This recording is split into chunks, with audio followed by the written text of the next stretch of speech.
Bonjour, bonjour. Nous allons faire le tour du mois d'octobre pour votre signe solaire, ascendant et signe lunaire. Tout d'abord, je vous souhaite la bienvenue dans ce nouveau format qui va plus s'apparenter finalement à ce qui se déroule en séance personnelle avec moi. Du coup, mes consultants vont s'en apercevoir très vite.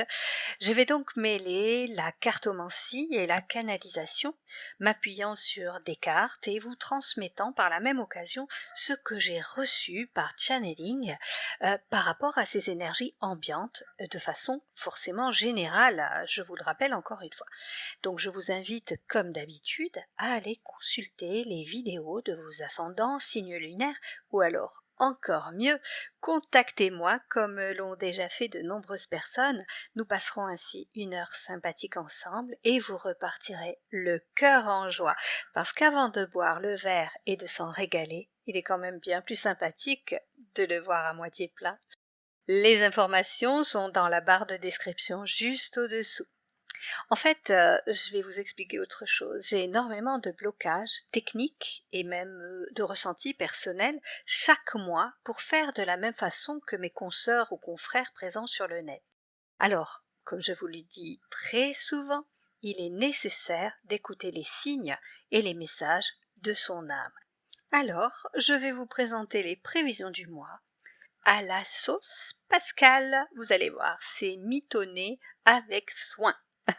Avant toute chose, je vous rappelle, ou vous l'apprends surtout, jusqu'au 17 octobre, la planète Mercure est en rétrogradation.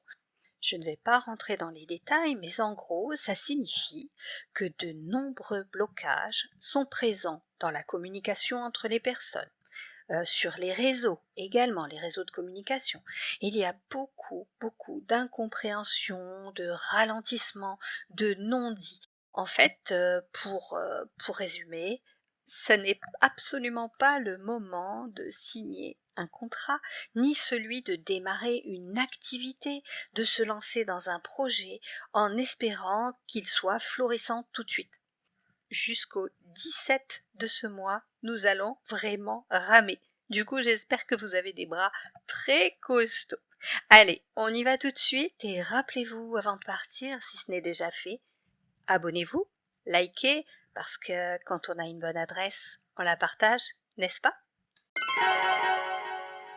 Amis taureaux, ascendant taureau et signe lunaire taureau, entrons dans le vif du sujet et voyons un petit peu ce que vous réserve ce mois d'octobre. Alors pour ce faire, j'ai choisi le tarot du Rider-Waite Radiant. Pourquoi? Parce que tout simplement, il a des jolies couleurs pimpantes et qu'il me plaisait. Vous savez, moi je suis quelqu'un de plutôt positif et je vais vraiment envie, en ces temps un petit peu de rébellion, d'avoir de la gaieté. Voilà pour celui-ci. Et pour le côté sentimental, j'ai pris le grand oracle de l'amour parce que j'aime bien ces cartes et que je trouve qu'elles ont une jolie vibration. Voilà. Alors comme vous pouvez le constater, les cartes sont déjà positionnées. Pourquoi? Eh bien tout simplement parce que, au-delà de leur signification, ce que je vous propose dans ce nouveau format, c'est vraiment de recevoir des messages canalisés correspondant à ces cartes, mais en même temps en lien avec vos énergies propres et celles du mois d'octobre. Donc, je les connais, vous allez les découvrir. Alors, première carte qui va nous parler de l'énergie de ce mois d'octobre de façon générale. Quel est le climat de ce mois d'octobre? Eh bien, vous ressortez avec la plus belle carte, souvent elle est nommée comme ça, la plus belle carte du tarot, à savoir la carte du monde. Et ce qui est amusant, c'est que malgré cette fameuse problématique mercurienne, eh bien vous avez tiré cette fabuleuse carte qui est signe d'accomplissement, d'honneur et de victoire. Alors on dirait en fait que tout vous sourit en ce mois. Alors il est vrai que les ralentissements chez vous, les taureaux, et tous ceux qui sont impactés par le signe du taureau, eh bien les ralentissements, ça peut vous convenir, oui, car vous aimez prendre le temps de poser les choses avant de vous engager sereinement dans une nouvelle entreprise ou vers un nouvel objectif. Bon, de toutes les façons, si on s'en tient à la signification de cette carte, c'est le bout de quelque chose, la fin d'une quête, comme une sorte de chapitre qui se termine. Mais là, on peut dire, regardez, avec tous ces lauriers, on est vraiment sur une happy end. Et là, j'ai envie de vous chanter happy, happy, happy, happy end, happy, happy. Bon, allez, je me laisse emporter. J'adore. Normalement, je crois que c'est Happy Dog. Voilà, c'est un chien qui remue la queue. Bon, moi, je l'ai transformé à ma sauce.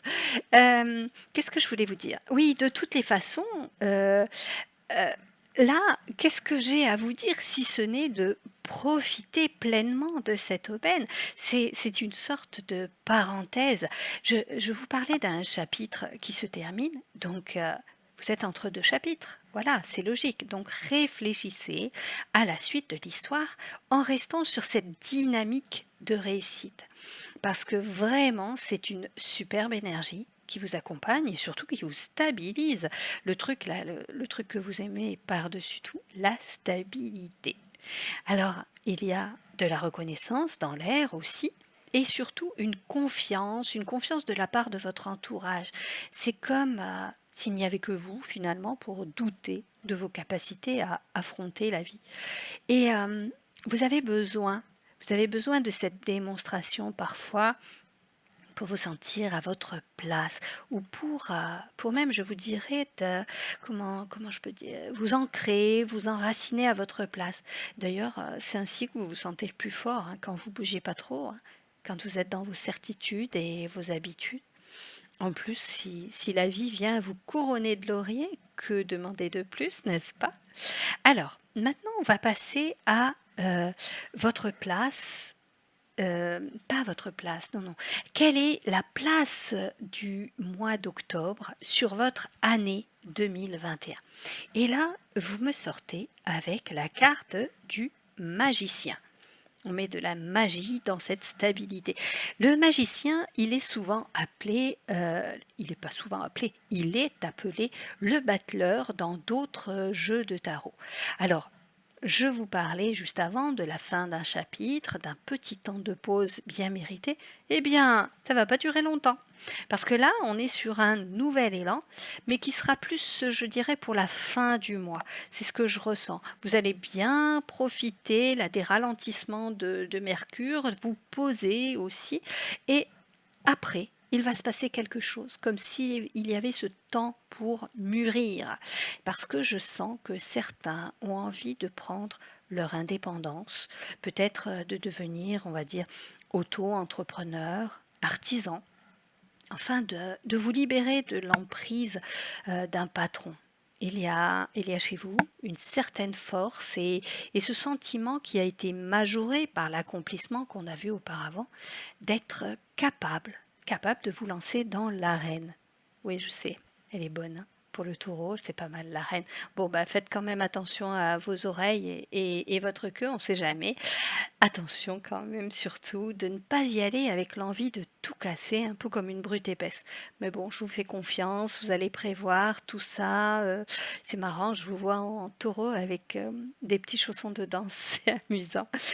Alors, quand je vous parlais aussi de cette carte du battleur, le battleur, c'est aussi un personnage qui est assez bonimenteur, qui a de la gouaille, comme on dit, du bagou et de l'assurance. Alors, allié à la magie de ce magicien, eh bien, on me dit que vous allez pouvoir utiliser tous les tours que vous avez dans votre sac, parce que vous êtes plein de ressources et vous allez vous servir de certaines choses, certains savoirs, capacités que vous pensiez ne plus avoir à utiliser.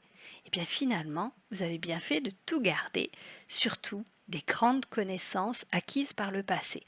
Ça peut être aussi ce qu'on me dit, de mettre en place une passion et de la professionnaliser. Il y a un appel vers ceci. On me dit aussi que finalement rien ne se perd et tout se transforme et le temps est venu pour vous de poser les premières pierres de certaines choses qui peuvent aller en grandissant. Dernière carte, c'est celle du défi, le défi que vous avez à surmonter pendant ce mois d'octobre. Et voilà, vous avez la carte du jugement. Avec cette carte-ci, vous allez devoir passer par un temps d'introspection, une sorte d'analyse personnelle. Personne ne va vous juger, c'est vous-même qui avez besoin de vous psychanalyser en quelque sorte. Tout seul, toute seule, comme des grands, vous pouvez vous pencher sur qui vous êtes et voir surtout ce qui est important, ce qui n'a plus lieu d'être. Alors, je vous parlais de savoirs anciens, de connaissances qui remontent à la surface, et là, il est indiqué de faire du tri, de ne conserver vraiment que ce qui est utile et à la poubelle ce qui est devenu obsolète. Car avec cette carte, vous voyez, nous avons un ange qui vous joue de la trompette, c'est Gabriel, Gabriel le messager, qui vient, alors effectivement, il peut vous souffler dans les oreilles, mais ce que je sens, c'est que c'est plus virulent, c'est comme une sorte de coup de pied aux fesses célestes qui vous demande de vous réactualiser en somme, pour que vous deveniez ce taureau 2.0 pour correspondre à ce nouveau monde qui se profile à l'horizon.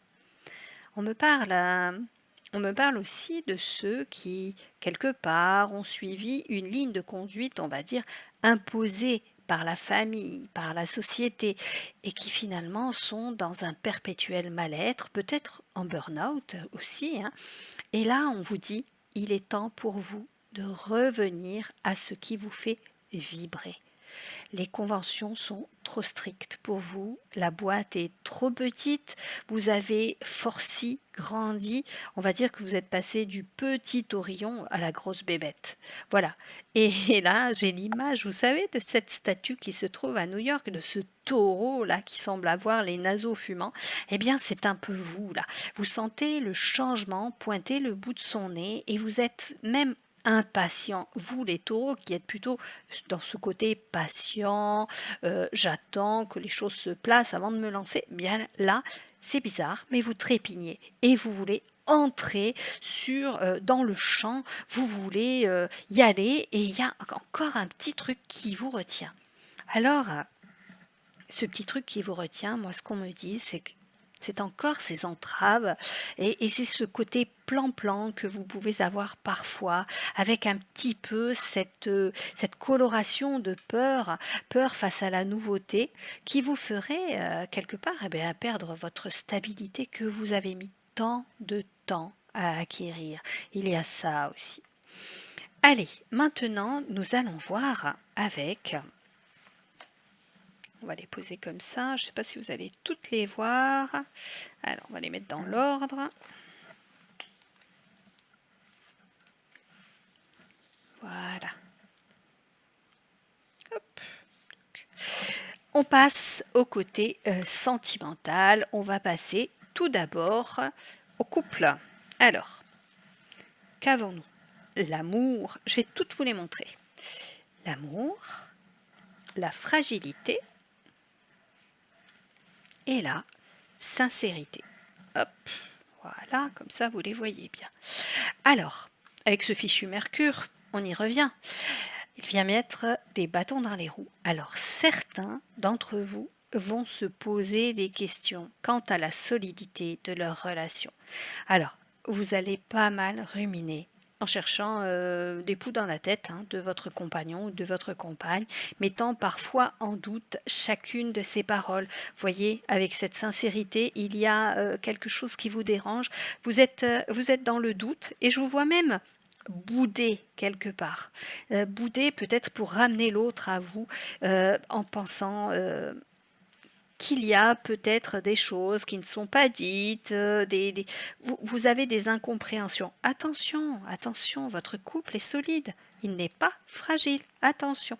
Vous allez, ce qu'on me dit, c'est que vous allez être un peu casse-bonbon. Ouais, carrément, pendant la première quinzaine, pour finalement vous rendre compte que vous aviez un petit vélo qui tournait dans la tête et que vous vous êtes fait un très grand film, du grand Hollywood, je dirais. Et entre vous, c'est très très fort. Et c'est même pas un petit grain de sable qui va venir enrayer la machine, hein. Continuez à être vous-même. C'est ainsi qu'on vous aime. N'essayez pas de vous changer pour plaire à l'autre, c'est totalement inutile, hein. Vous ne pourriez pas tenir sur la distance car vous n'aimez pas jouer la comédie. Voilà, Ça, c'est important, la sincérité. N'oubliez pas, l'amour, il est là. Et soyez sincères. Ne boudez pas, n'en faites pas des tonnes. La fragilité, elle est juste dans votre tête. Ok? Allez, maintenant on va passer aux célibataires. Alors, pour les célibataires, ce que je perçois, c'est des blessures non guéries chez certains d'entre vous qui ont sans doute fait face à une histoire, on va dire, intense, passionnée, mais qui s'est soldée par une rupture peut-être incompréhensible. Et vous êtes encore sur ce travail de deuil, hein, parce qu'une rupture, c'est un travail de deuil, hein, comme un décès, c'est la fin de quelque chose. Et vous restez justement bien fragilisé, même si vous donnez le change, parce que vous êtes toujours celui ou celle sur qui on peut compter, celui ou celle qui est inébranlable, comme, j'ai envie de dire, un chêne centenaire. Alors, il vous est demandé de cesser de penser que vous êtes fautif dans cette histoire. C'est une histoire qui a pris l'eau, tout simplement. Mais c'est pas, vous n'êtes pas totalement responsable. Je vous dis toujours que nous sommes co-créateurs. Et peut-être qu'il y avait à apprendre de cette histoire. Alors, on vous dit là, reprenez du poil de la bête, bombez le torse. Vous aurez bien d'autres histoires à vivre, pour peu que vous vous en donniez les moyens une fois guéri de cette séparation. Reprenez de la force. Restez dans la sincérité lorsque vous allez rencontrer quelqu'un. C'est comme ça que ce grand amour sera présent. Voilà, voilà. Allez, on va les mettre comme ça. Et maintenant, je vais vous lire vraiment les mots tels qu'ils m'ont été transmis par les guides. Alors, les voici. Écoutez bien. Parfois, la vie dépose des lauriers devant votre porte sans que vous ayez besoin de suer sang et eau. Et parfois, vous avez mis toutes vos forces pour atteindre cette couronne de la victoire. Quel que soit le chemin, la facilité ou la souffrance que vous avez connue pour en arriver là, appréciez ce moment de félicité. Ne dénigrez jamais votre parcours ou ne soyez pas dans l'égocentrisme non plus.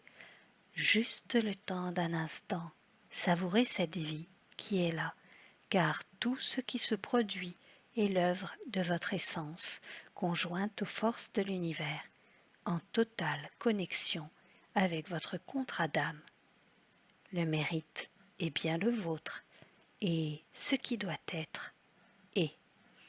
Voilà mes amis, taureau, ascendant taureau et signe lunaire en taureau, j'espère que ce nouveau format vous a plu, marquez-le moi en commentaire. Rappelez-vous également que je vous propose des soins énergétiques régulièrement, vous les avez dans l'onglet communauté, donc n'hésitez pas à vous inscrire et à participer. Et puis si vous voulez une consultation avec moi, je vous l'ai dit, hein, c'est tout dans la barre de description.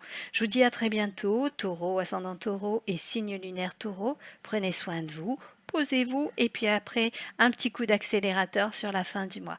À très bientôt, au revoir.